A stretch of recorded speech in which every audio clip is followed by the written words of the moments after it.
Unleashing the power of your pets. Pet Power. Talk radio with bites.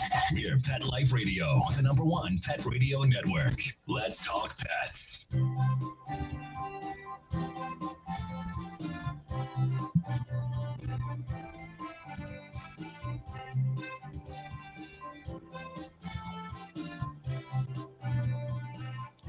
Okay. And good morning, good afternoon to everyone out there on this wonderful, glorious Sunday. You are here live with Dr. Jeff Werber, your host for the next 30 minutes here on Pet Life Radio's Ask the Vets with Dr. Jeff, Pet Life Radio's call-in show, a live call-in show. We're here for you. We're here for your pets. We're here to help you through any tough decisions you may have to make. Just get another opinion. You're going to get a lot of opinions when you talk to a lot of different veterinarians. The joke is if you ask 5 veterinarians for their opinions, you get 10 different answers. So, there's nothing about black and white about medicine. So there are a lot of options, and you can have, as I said, different choices from the same guy. And I am one such guy that will do that for you, depending on many other circumstances. And we'll talk about that towards the end of the show, the second half. We're going to talk about a little bit about what we call practical medicine versus academic medicine, and some of the challenges you might find with some veterinarians, more so the younger ones, and we'll explain why. Anyway, just want to hear from you. Number of ways to get a hold of us. Number one, the best way, give us a call, 877-385-8882. I should say, not necessarily the best, but the easiest. Once again, 877-385-8882. You can also just send me a note. Just click on to petliferadio.com, and you can click on the show, under shows, Ask the Vets with Dr. Jeff, and there's a little chat box, and you can just chat away. You can also send me a quick email to drjeff@petliferadio.com. What I think the best way to get a hold of me here live, there is a Google Hangout link that's going to be on the webpage when you click on to Ask the Vets with Dr. Jeff on petliferadio.com, and just click on that link. It'll take you straight to us. Have your, be sitting in front of your phone or your camera in front of, attached to your laptop or your desktop, whatever it is, and you can join us live. If you have your pet with you, do so, because it's amazing. And again, I've said this before, when we talk about telemedicine and telehealth, where this is already starting to be the wave of the future, that we are going to save you time and money by being able to contact your veterinarian, or at least a veterinarian, 24/7, answer your questions. No more panicking and running to the emergency clinic and spending thousands when it wasn't even an emergency. As a matter of fact, we know that 80% of emergencies aren't. So it's a great way just to have somebody to talk to, answer your questions, and probably find out that what you thought was really serious. Could wait till tomorrow and see your regular veterinarian. So anyway, as you know, I like to start my show going through some of the news briefs. Just kind of let you know what's going on, what's new and exciting. Maybe not so exciting, but I think there's a lot of good stuff out here. And in the field of veterinary medicine, and this is put out by a number of the big organizations, the American Veterinary Medical Association, the American Animal Hospital Association, et cetera. And also, before we start that, one thing I think we talked about last 2 weeks ago, I'm not sure, Life in the Doghouse. It is a phenomenal documentary that it talks about 2 guys, Ron Danta and Danny Robertshaw. And these guys have started a rescue, but it's a very unique rescue. They don't have a facility. Their facility is their home.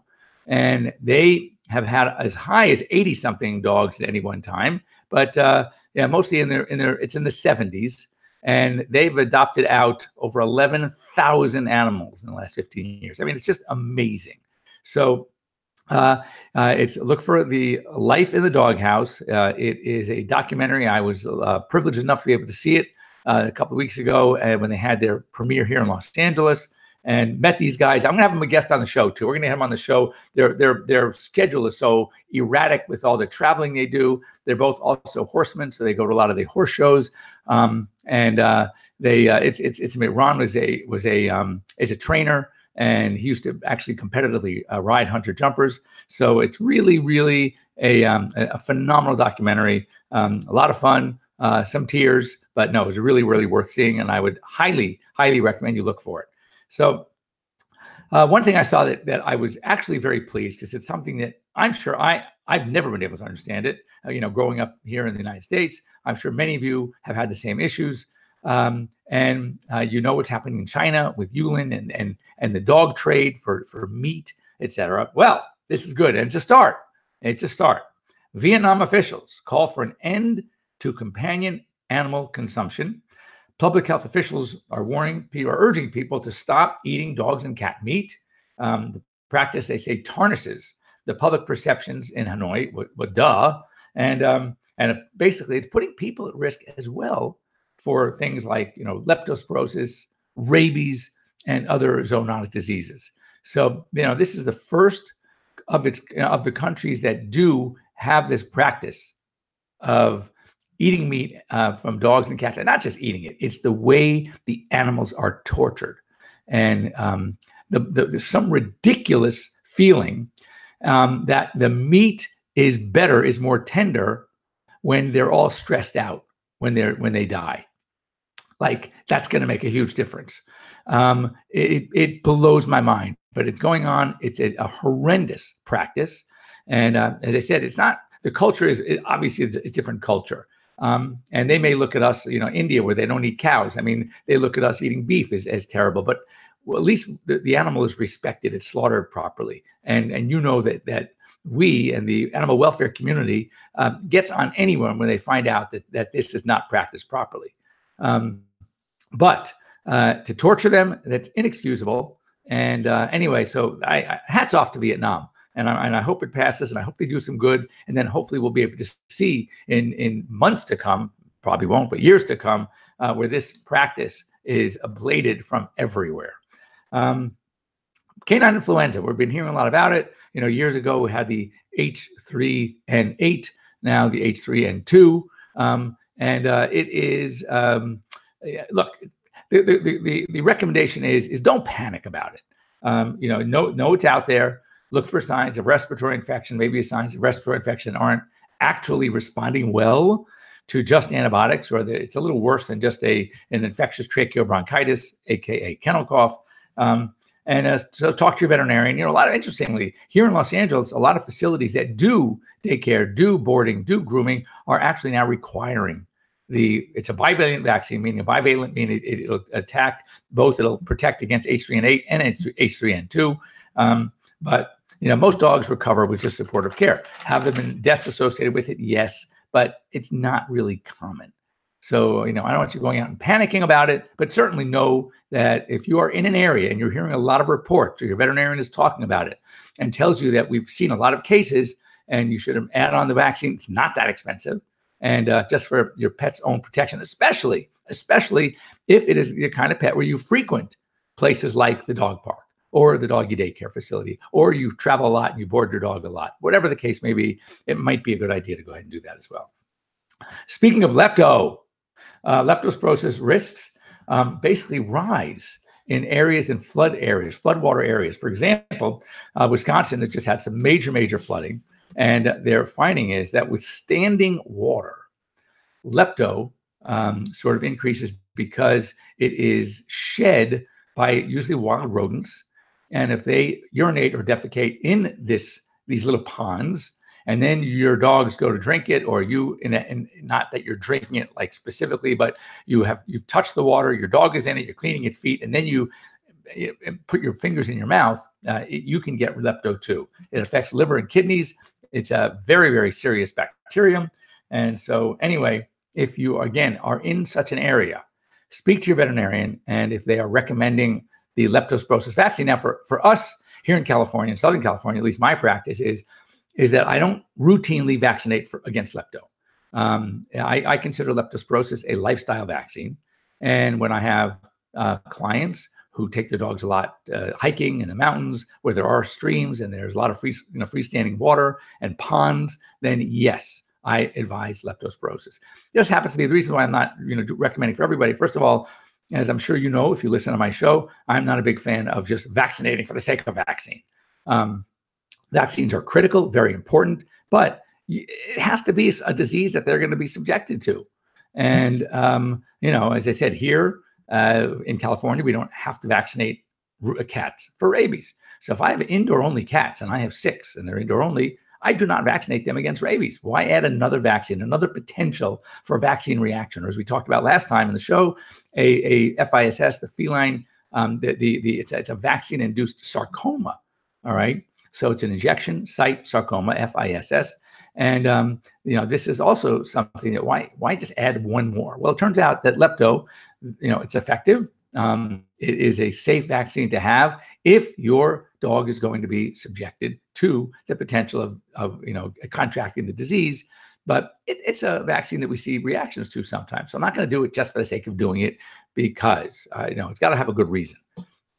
Again, speaking of diseases, zoonotic diseases, we're going from lepto, and we're going to talk about rabies.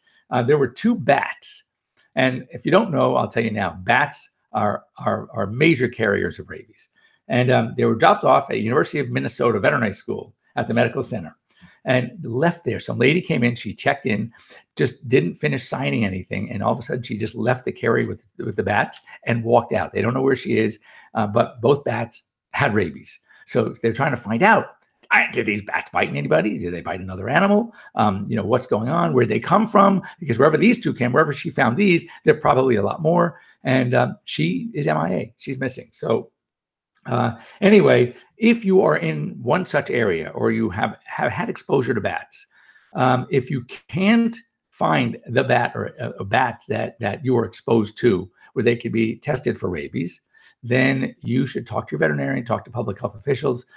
If there was any risk, or if they know that they have seen rabies in their local population of bats, you might want to speak to your doctor as well, and think about getting the rabies prevention shots. So you don't want to mess around with rabies. It's 100% fatal, so you don't want to mess around with it. So this was also a cute story, and I kind of like this because I've seen these monkeys in action. But you've heard of service dogs, and yes, they're being trained, and they're amazing. And people that have needs for service dogs, it's the best thing around.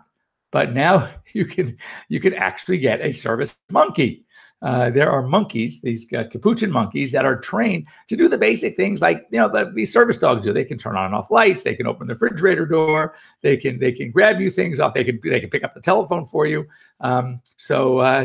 It's great. Certainly, if nothing else, think of the conversation piece. I saw a story about a young girl in elementary school. She was confined to a wheelchair. I think she was a paraplegic, but she did have her dog. Well, she didn't have her dog at first. And she was sort of like the misfit, because young kids are they just don't understand. And so she was kind of she wasn't antisocial, but others were antisocial. They didn't know how to approach her. They didn't know how to talk to her. Anyway, when she was ready, she got a service dog. It was trained. And now the service dog obviously comes to school and is with her all the time. Well, this girl had become one of the most popular girls in school. Of course, the service dog got a lot to do with it. So can you imagine showing up to school if you needed it and you are confined to a chair, you need a service animal, and you have a monkey? So that's pretty cool. In Nassau County, Florida, not Nassau County, Long Island, they had to euthanize 127 cats because of panleukopenia. Panleukopenia is cat fever. It is related to our dog's parvo virus. In fact, it is a parvovirus. And anyway, that's really bad. So they're having a terrible problem in 1 or 2 shelters with panleukopenia, and it spreads like crazy. And interestingly, it's one of those diseases that even with an indoor cat, I do vaccinate, because it also has, and usually in the panleukopenia vaccine, it has the upper respiratory complex, the disease complex, the rhinotracheitis felici virus vaccine. So the obviously panleukopenia, pneumonitis, which is chlamydia. So we try to get all these things they usually combine them into one vaccine. So anyway, it's a rhinochelice and panleukopenia and pneumonitis. So that's they're going to get it anyway. But just know it is a tough disease. It is highly contagious. So we want to be really, really careful. It's almost like treating a dog with parvo.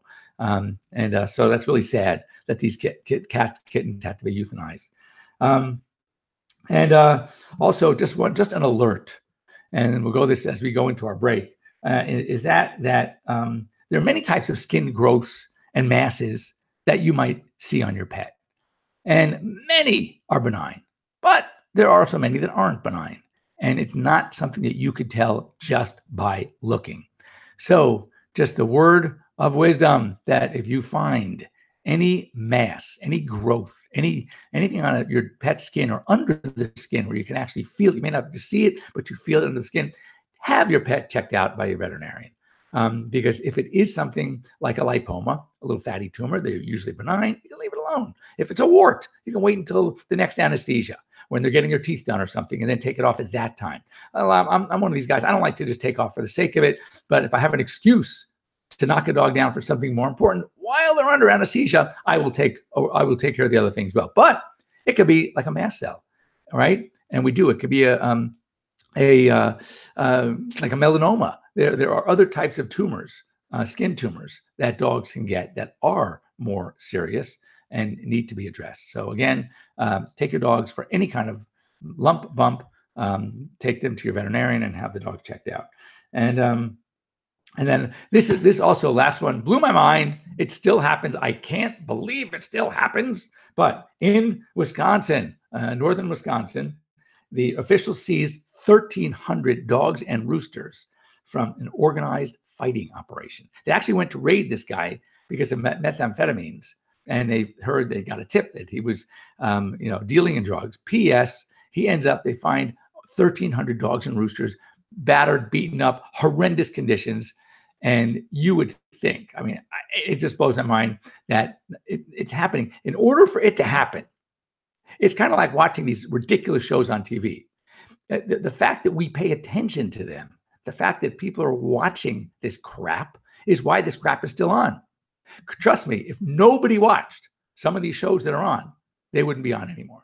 And the same thing with dogs. So that means that in order for this guy to be doing what he's doing, that means for sure that people were actually paying money to see these fights. That kind of blows my mind. So with that sick thought, I am going to be back in a few minutes after these short messages. Don't go away.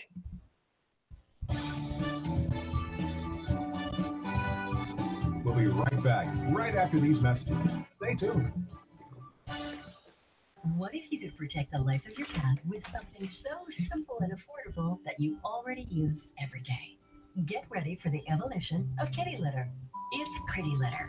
Along with all the features you've come to expect from your kitty litter, Pretty Litter's patented and scientific formula will also monitor your cat's health and detect illnesses early while providing industry-leading odor control. 2 kitty litters, same cat, same price. But there's one important difference. Pretty Litter reacts to your cat's waste by detecting health issues simply by changing color. And the key is that Pretty Litter detects these issues before your cat shows symptoms of physical illness or pain, likely saving you major dollars in vet bills while protecting the health of your cat. What do you think, little guy? Ready to switch litter? Pretty Litter. Colorful insight into your cat's health. Go to prettylittercats.com/cat101 or use coupon code CAT101 to get 20% off your first subscription order. Does your dog itch, scratch, stink, or shed like crazy? Come to Dinovite for help. Order a 90-day supply of Dinovite. Dinovite for life. Pick up 2 tubes of Doggo Suds. Get the 3rd tube free. Peppermint, tea tree, lavender, Doggo Sud shampoo. Made with all-natural coconut, jojoba, aloe, great for healthy skin and soft, shiny coats. But no itchy, harsh chemicals. Lather up, rinse away. Try Doggo Suds. Buy 2, get 1 free. At Dinovite.com. DINOVITE.com. It's the Cats of Laughing Thunder in the New Businesses Adventure. Follow the hilarious adventures of the cartoon cats of Laughing Thunder as they each launch a business to earn money. Sven starts a cooking show with dishes that are a bit bizarre. Yolanda builds a robot with serious issues. Fritz buys a blimp to film weather videos. Pumpkin publishes a how-to-be unmannerly website, but they face many troubles along the way. From silly adults to stupid teens, from unruly robots to wild weather. Will they succeed Find out in this awesome illustrated children's fiction book featuring the Cats of Laughing Thunder in the New Businesses Adventure. You can purchase their latest adventure book at shop.laughingthunder.com. That's shop.laughingthunder.com.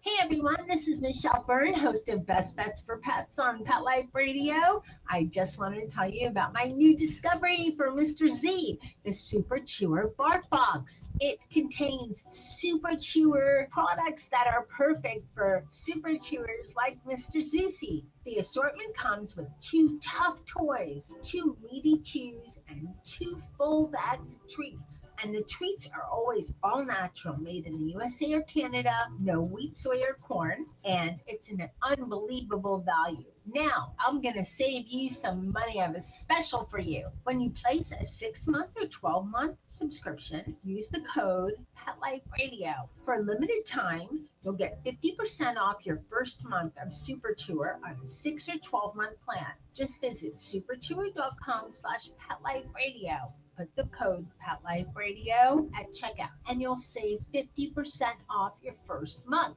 Makes Pet Mommy happy, makes my Super Chewer happy that he's going to get some great toys every month, and it makes my pocketbook happy because I save some money. How great is that? Begging to hear more of your favorite show? Full episodes of all our shows are available on demand. Go to PetLifeRadio.com to fetch our entire lineup of Possum Pet podcasts. Also, dig us up in iHeartRadio and iTunes. Let's talk pets. Live and on demand, only from Pet Life Radio. Let's talk pets Let's talk pets on Pet Life Radio. PetLife Radio. PetLifeRadio.com.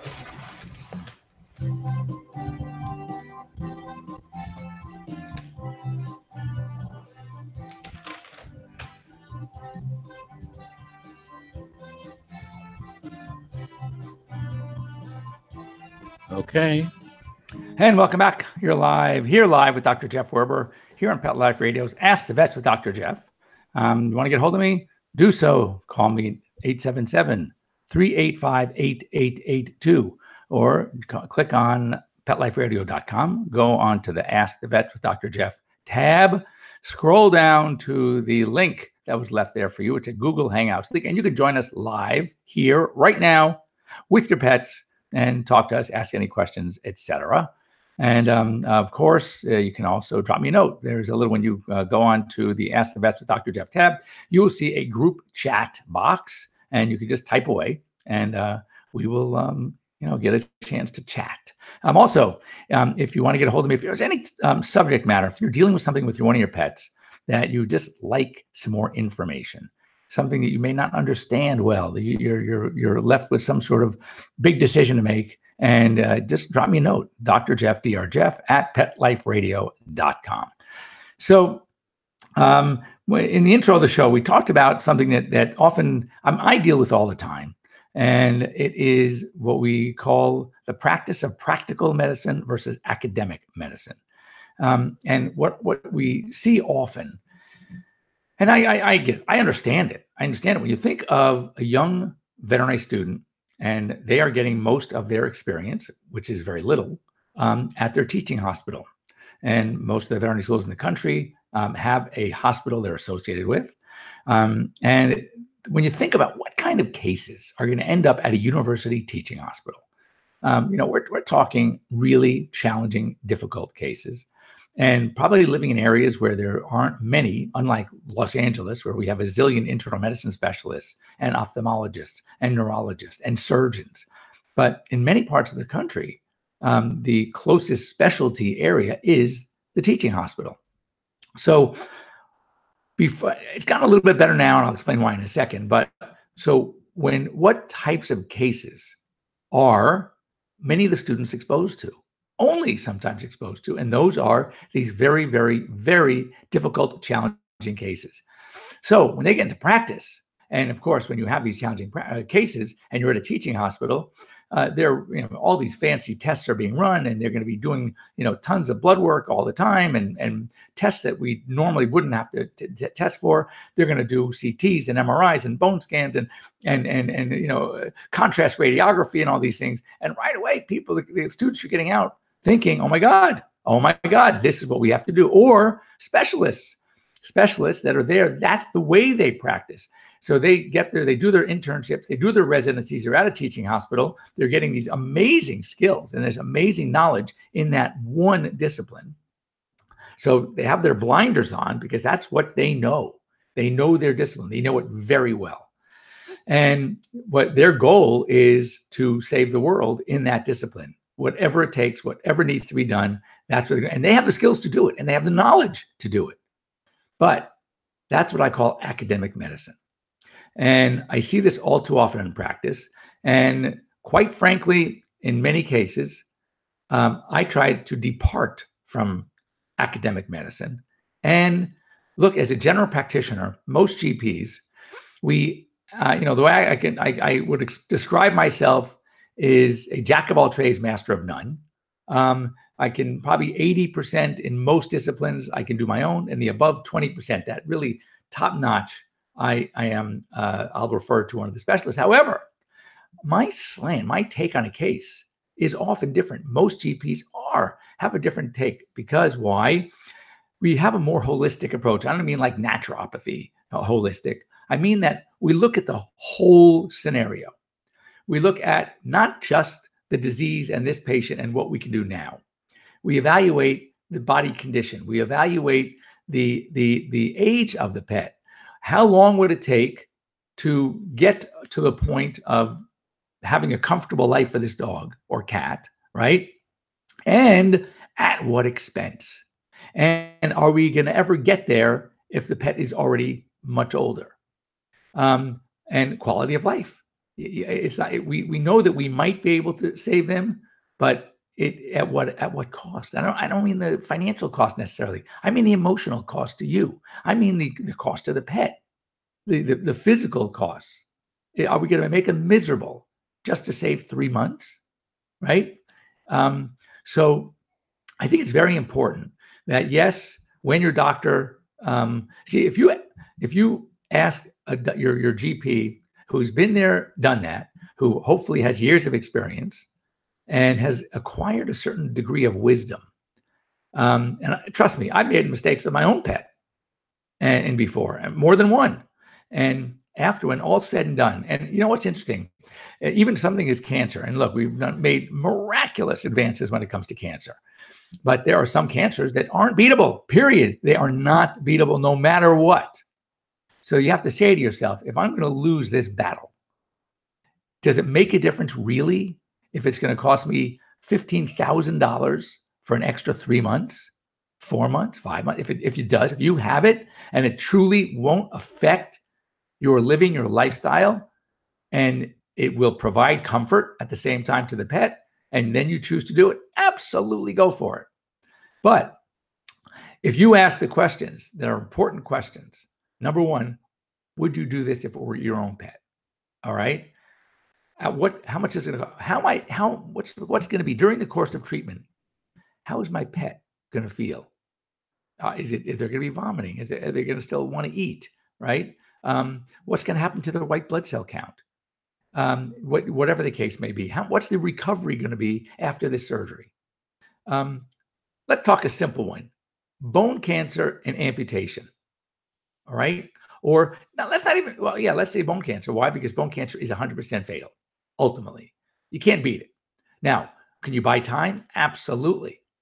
But let's say you have a dog who is already, say, 13-year-old large breed dog who already has trouble getting up because the back end is gone or going. Are you going to really amputate a front leg if it was on a front leg cancer for an extra 4 months? And the dog has already given you 13 years? So these are some questions you have to, if you ask some of the oncologists, they say, oh, no, we can do this, and we can do this. And yes, you can, but at what expense? And again, not just financial expense. So I think that when we're dealt with this, we have to talk about, as I said, practical versus academic, reality versus idealism.